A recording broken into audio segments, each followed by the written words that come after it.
Сәлем баршаңызға. Бүгін сіздермен бірге сулы жарнасынан әзірленетін каша даярлайтын боламыз. Ал ендеше менің каналыма өтіп, подписка жасап, лайк басып, комментарий қалдыруды ұмытпаңыздар. Стаканның 1/3 бөлігіне осы сулы жарнасын салып, қайнап тұрған ыстық суды толтырып құямыз. Бұл мөлшер негізі 2 адамға арналған. Егерде 2 адамнан көп болсаңыздар, онда мөлшерін көбейтесіздер. Осы ыстық суда 15-20 минутқа кемінде осылай қалдырып қоясыздар. Арада 20 минут өтті. Көріп тұрғандарыңыздай жармамыз әлде қайта ұлғайған. Қызып тұрған табамызға сулы жарнамызды құйып, үстінен 1 стакан сүтімізді құямыз.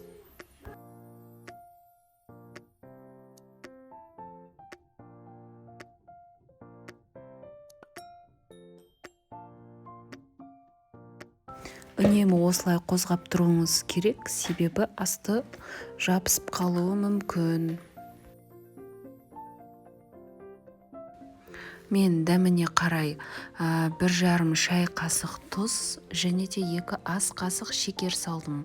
Егерде дәмін тәттірек болғанын қаласаңыздар, шекердің мөлшерін көбейтесіздер.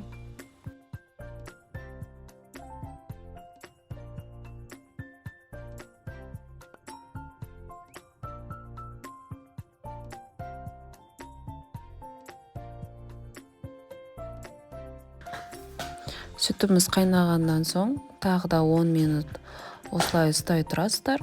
Сонда 10 минут аралығында кашамыз дайын болады.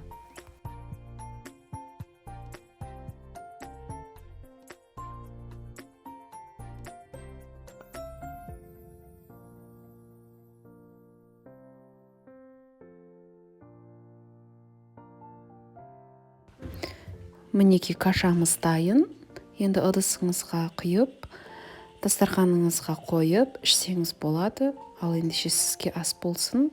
Менің каналыма подписка жасап, лайк басып, комментарий қалдыруды ұмытпаңыз.